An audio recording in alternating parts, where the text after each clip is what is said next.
Okay. So unit number 4 जो पहिला chapter आहे तो आहे रेक्टिलिनियर मोशन. रेक्टिलिनियर मोशन म्हणजे काय? जर तुमचं पार्टिकल एका स्ट्रेट लाईनने मूव्ह होत असेल तर त्या मोशनला आपण म्हणतो rectilinear motion. So rectilinear motion is nothing but motion of particle in straight line. It is called as rectilinear motion. आता जेव्हा तुमचा पार्टिकल किंवा बॉडी एका स्ट्रेट लाईनमध्ये चाललेली असते त्यावेळेस त्या बॉडीचं ॲक्सेलरेशन व्हॅरी होत असतं आणि ॲक्सेलरेशन जी व्हॅरी होणार आहे ते व्हेलॉसिटीवर डिपेंड असू शकतं, तुमच्या टायमावर डिपेंड असू शकतं किंवा तुमच्या डिस्टन्सवर डिपेंड असू शकतं. म्हणजे टाईम जसं पुढं जाईल तुमचं ॲक्सेलरेशन जास्त होऊ शकतं किंवा कमी होऊ शकतं. व्हेलॉसिटी जर वाढली ॲक्सेलरेशन कमी होऊ शकतं, व्हेलॉसिटी कमी झाली ॲक्सेलरेशन वाढू शकतं. तुमचं डिस्टन्स जसं जसं पास होणार आहे तुमचं ॲक्सेलरेशन कमी होऊ शकतं, जास्त होऊ शकतं. म्हणजे तुमचा ॲक्सेलरेशनमध्ये जो चेंज येणार आहे तो कशावर डिपेंड आहे? व्हेलॉसिटी आणि डिस्टन्सवर. मग त्यानुसार आपल्याकडं 4 प्रकारच्या मोशन आहेत. पहिली मोशन आहे motion with variable acceleration, motion with constant acceleration, यालाच तुम्ही म्हणू शकता युनिफॉर्मली ॲक्सेलरेटेड मोशन. नंतर आहे युनिफॉर्म मोशन आणि मोशन अंडर ग्रॅव्हिटी. आता यातला जो पहिला टाईप आहे motion with variable acceleration. Motion with variable acceleration.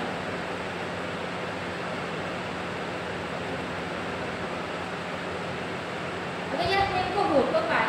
जर तुमची बॉडी एका स्पीडने पुढे जात असेल आणि त्यातलं जे ॲक्सेलरेशन आहे ते चेंज होत असेल, कधी कधी जर स्पीडनुसार चेंज झालं, कधी कधी डिस्टन्सनुसार चेंज झालं किंवा जर टायमानुसार चेंज होत असेल म्हणजे ॲक्सेलरेशन हे व्हॅरी होत असेल तर त्या केसला आपण म्हणतो मोशन विथ व्हेरिएबल ॲक्सेलरेशन. या केसमध्ये आपल्याला माहीत आहे आपण आपल्या बॉडीची जी पोझिशन आहे किंवा एका पर्टिक्युलर पॉईंटवर जर तुमची बॉडी मूव्ह झाली किंवा थांबली त्या बॉडीला आपण म्हणतो पोझिशन किंवा तिचं डिस्टन्स. ओके. आणि ती नेहमी आपण एक्स या नोटेशननी शो करतो. जर आपल्याला त्या बॉडीची एक्स या पोझिशनवर व्हेलॉसिटी फाइंड आउट करायची असेल, व्हेलॉसिटी जर फाइंड आउट करायची असेल तर आपण काय करतो? डिस्टन्सचा डेरिव्हेटिव्ह घेतो विथ रिस्पेक्ट टू टाईम. म्हणजे काय घेतो आपण? डेरिव्हेटिव्ह घेतो विथ रिस्पेक्ट टू टाईम. तर तुम्हाला काय भेटतंय? व्हेलॉसिटी भेटते. जर मी परत व्हेलॉसिटीचा डेरिव्हेटिव्ह घेतला तर मला काय भेटतंय? Acceleration. So derivative of velocity with respect to time मला कोण भेटणार आहे? ॲक्सेलरेशन. जर मी ॲक्सेलरेशनचा परत डेरिव्हेटिव्ह घेतला, नॉर्मल जर तर तुम्हाला कोणी विचारणार नाही, पण derivative of acceleration with respect to time तुम्हाला कोण भेटतो? जर. अशा प्रकारे जर तुम्ही वरून खाली आले सिक्वेन्सनी तुम्हाला नेहमी डेरिव्हेटिव्ह द्यायचा आहे. प्रश्नामध्ये तुम्हाला एक पोझिशन सांगितली असेल आणि तुम्हाला त्या बॉडीचं ॲक्सेलरेशन विचारलं असेल आफ्टर टाईम 5 सेकंड. मग त्या केसमध्ये तुम्हाला काय करायचं आहे? त्या पोझिशनचा तुम्हाला डेरिव्हेटिव्ह घ्यायचा आहे, व्हेलॉसिटी फाइंड आउट करायची आहे, व्हेलॉसिटीचा परत डेरिव्हेटिव्ह घेतला, ॲक्सेलरेशन फाइंड आउट करायचं आहे. ॲक्सेलरेशनमध्ये टीची व्हॅल्यू पुट करा, तुम्हाला डायरेक्टली त्या बॉडीचं ॲक्सेलरेशन मिळून जाईल after time T at position x. अशा प्रकारे तुम्हाला न्यूमेरिकल पेपरला विचारतात आणि त्या केसमध्ये तुम्हाला पाहायचं आहे की पोझिशन सांगितली आहे, ॲक्सेलरेशन सांगितली आहे की व्हेलॉसिटी सांगितली आहे. मग त्यानुसार तुम्हाला सिक्वेन्स ठरवायची आहे की डेरिव्हेटिव्ह घ्यायचा आहे की इंटिग्रेशन. जर तुम्हाला पेपरला ॲक्सेलरेशनची व्हॅल्यू दिलेली असेल, ओके, ॲक्सेलरेशनची व्हॅल्यू तुम्हाला काहीतरी दिलेली असेल आणि मग त्याच्यावरून जर तुम्हाला व्हेलॉसिटी फाइंड आउट करायची असेल, काय करायची असेल? व्हेलॉसिटी फाइंड आउट करायची असेल तर तुम्ही कशी करू शकता? त्या केसमध्ये तुम्हाला इंटिग्रेशन घ्यावं लागतं एरियाचं, ॲक्सेलरेशनचं विथ रिस्पेक्ट टू टाईम. जर तुम्हाला पोझिशन किंवा डिस्टन्स फाइंड आउट करायचं असेल आणि जर तुम्हाला व्हेलॉसिटी दिली असेल तर व्हेलॉसिटीचं तुम्हाला इंटिग्रेशन घ्यावं लागतं, तुम्हाला डिस्टन्स मिळतं. म्हणजे जर तुम्हाला ॲक्सेलरेशनची व्हॅल्यू दिली आहे आणि व्हेलॉसिटी किंवा पोझिशन विचारली आहे म्हणजे सिक्वेन्समधून खालून वरती जायचं आहे, त्या केसमध्ये तुम्हाला इंटिग्रेशन घ्यावं लागतं. अशा प्रकारे ही एक ट्रिक आहे सिक्वेन्सची.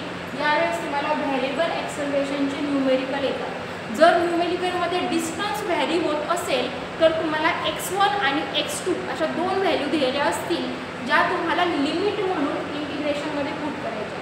जर तुम्हाला t1 t2 अशा दोन व्हॅल्यू दिल्या असतील तर तुम्हाला इंटिग्रेशनमध्ये वापरायच्या.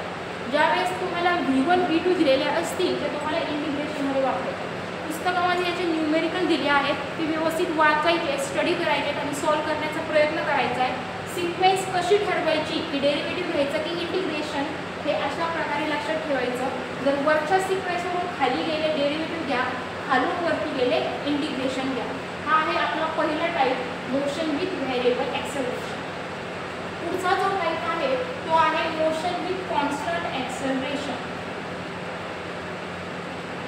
Motion with constant acceleration. या केसमध्ये तुमच्या बॉडी जेव्हा एका पर्टिक्युलर स्पीडने मूव्ह होत असते त्यावेळेस त्या बॉडीवरचं ॲक्सेलरेशन कॉन्स्टंट असतं. जर बॉडीवरचं ॲक्सेलरेशन कॉन्स्टंट असेल त्या केसमध्ये आपण डायरेक्टली स्टँडर्ड फॉर्म्युले वापरतो आणि ॲक्सेलरेशन, व्हेलोसिटी किंवा डिस्टन्स कवर फाइंड आउट करू शकतो. मग ते कसं? त्यासाठी आपल्याला पहिला जो स्टँडर्ड फॉर्म्युला आपल्याकडे आहे तो आहे u इक्वल टू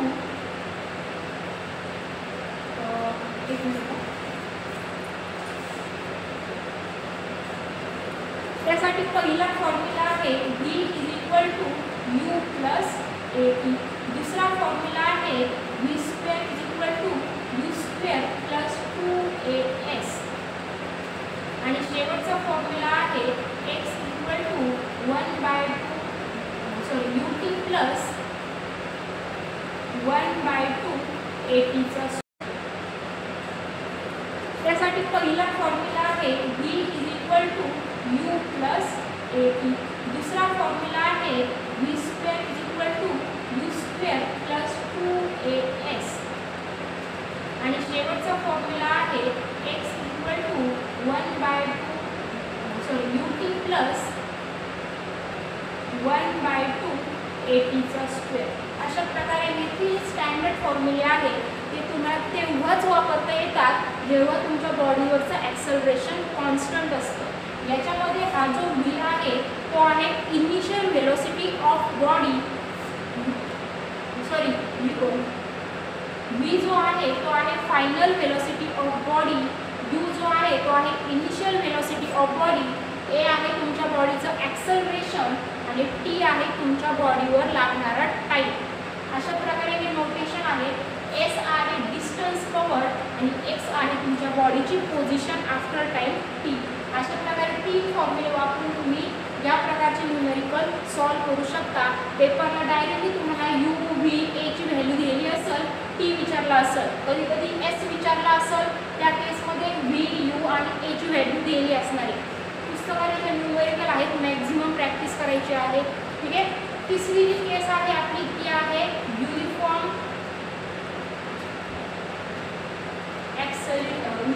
मोशन. आता तुमच्या बॉडीवर जर व्हेलोसिटी कॉन्स्टंट असेल, जर बॉडी मोशनमध्ये असताना व्हेलोसिटी कॉन्स्टंट असेल त्या केसमध्ये ॲक्सेलरेशन किती पहा, acceleration is nothing but derivative of velocity with respect to time. पण या ठिकाणी तुमचं ॲक्सेलरेशन कसं आहे, व्हेलोसिटी कशी आहे, कॉन्स्टंट आहे. सो कॉन्स्टंटचा डेरिव्हेटिव्ह किती येतो, 0. म्हणजे जेव्हा बॉडी तुमची युनिफॉर्म मोशनमध्ये असते त्यावेळेस तुमच्या बॉडीचं व्हेलोसिटी कॉन्स्टंट असते आणि ॲक्सेलरेशन 0 असतो. त्या केसमध्ये तुम्हाला डायरेक्टली एक सिंगल फॉर्म्युला वापरायचा आहे, distance is equal to velocity into time. Okay. हा एकच फॉर्म्युला तुम्हाला या टाईपसाठी आहे. जेव्हा तुमच्या बॉडीची मोशन युनिफॉर्म असेल किंवा तुमच्या बॉडीची व्हेलोसिटी कॉन्स्टंट असेल त्या केसमध्ये तुम्हाला फॉर्म्युला वापरायचा आहे, distance is equal to velocity into time. पेपरला तुम्हाला व्हेलोसिटीची व्हॅल्यू विचारली जाईल, डिस्टन्स आणि टाईम सांगितलेला असेल किंवा मग कधी कधी तुम्हाला डिस्टन्स फाइंड आउट करायला लावतील, व्हेलोसिटी आणि टाईम दिलेला असेल. अशा प्रकारे एकच तुम्हाला हा फॉर्म्युला लक्षात ठेवायचा आहे आणि न्यूमेरिकल सॉल्व करायचे आहे. तिसरी जी आपली मोशन आहे ती आहे मोशन अंडर ग्रॅव्हिटी.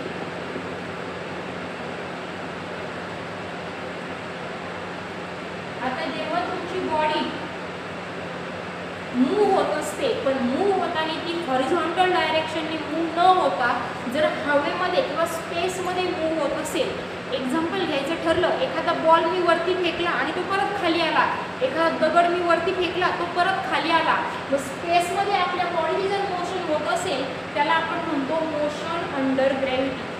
या केसमध्ये मोशन अंडर ग्रॅव्हिटी आणि मोशन विथ कॉन्स्टंट ॲक्सेलरेशन या दोन्ही सेम मोशन आहे. फरक एवढाच आहे, जेव्हा तुमची बॉडी हॉरिझॉन्टल डायरेक्शनने जमिनीवर मूव्ह होते त्यावेळेस आपण ॲक्सेलरेशन कन्सिडर करतो, आणि जर तुमची बॉडी हवेमध्ये मूव्ह होत असेल त्यावेळेस बॉडीचं ॲक्सेलरेशन हे ॲक्सेलरेशन ड्यू टू ग्रॅव्हिटीने रिप्लेस होतं. आणि ॲक्सेलरेशन ड्यू टू ग्रॅव्हिटी नेहमी कधी वर्क करतं, जेव्हा तुमची बॉडी हवेमध्ये जाऊन परत जमिनीवर येत असेल. मग जमिनीवर येताना बॉडीची मोशन अपोजिट असणार आहे, व्हर्टिकल डाऊनवर्ड असणार आहे, त्यामुळं आपण जी नेहमी मायनसमध्ये घेतो. मग या केसमध्ये परत तुम्हाला स्टँडर्ड फॉर्म्युले वापरायचे, हेच फॉर्म्युले तुम्हाला इथं वापरायचे, फक्त एक चेंज करायचं आहे, ॲक्सेलरेशनला रिप्लेस करायचं आहे मायनस ग्रॅव्हिटेशनल ॲक्सेलरेशन. मग फॉर्म्युला तुमचा असा बनतो, v is equal to u minus g t, v square is equal to s square minus 2gx आणि x is equal to u t minus 1/2 एटीचा स्क्वेअर. सिंपल फॉर्म्युले आहेत, लक्षात ठेवायचे आणि वापरायचे. Final velocity, initial velocity, acceleration due to gravity आणि time. या ठिकाणी जी ची व्हॅल्यू तुम्हाला नेहमी घ्यायची आहे 10. ओके, एवढं लक्षात ठेवायचं. आणि मग अशा प्रकारे न्यूमेरिकल तुम्ही सॉल्व करू शकता. पुस्तकात मॅक्झिमम न्यूमेरिकल दिले आहेत. या चॅप्टरवर न्यूमेरिकल सॉल्व करताना सगळ्यात आधी तुम्हाला एक स्टेप करायची आहे की न्यूमेरिकल नेमकं कोणत्या टाईपचं आहे. मग ते कसं ठरवायचं, न्यूमेरिकलमध्ये डायरेक्टली मेन्शन केलं जाईल की बॉडीचं ॲक्सेलरेशन कॉन्स्टंट आहे, किंवा बॉडीची जी मोशन आहे ती युनिफॉर्मली ॲक्सेलरेटेड आहे, किंवा मग बॉडी तुमची कॉन्स्टंट व्हेलॉसिटीने मूव्ह होते. असे काही शब्द तुम्हाला लक्षात ठेवावे लागतील आणि त्यानुसार तुम्हाला ठरवावं लागेल की कोणता फॉर्म्युला वापरायचा आहे. जर तुमचा बॉल हवेत फेकला आहे आणि ॲक्सेलरेशन फाइंड आउट करायला लावलं आहे, मग ती केस कोणती असणार आहे, तुमची मोशन अंडर ग्रॅव्हिटीची. अशा प्रकारे हे चारही टाईप लक्षात ठेवायचे, ही शॉर्ट ट्रिक लक्षात ठेवायची आहे आणि डायरेक्टली तुम्हाला न्यूमेरिकलची प्रॅक्टिस करायची आहे. कोणताही प्रकारचा थेरॉटिकल कंटेंट पाठ करू नका, कोणत्याही प्रकारची थिअरी या चॅप्टरवर विचारली जाणार नाही.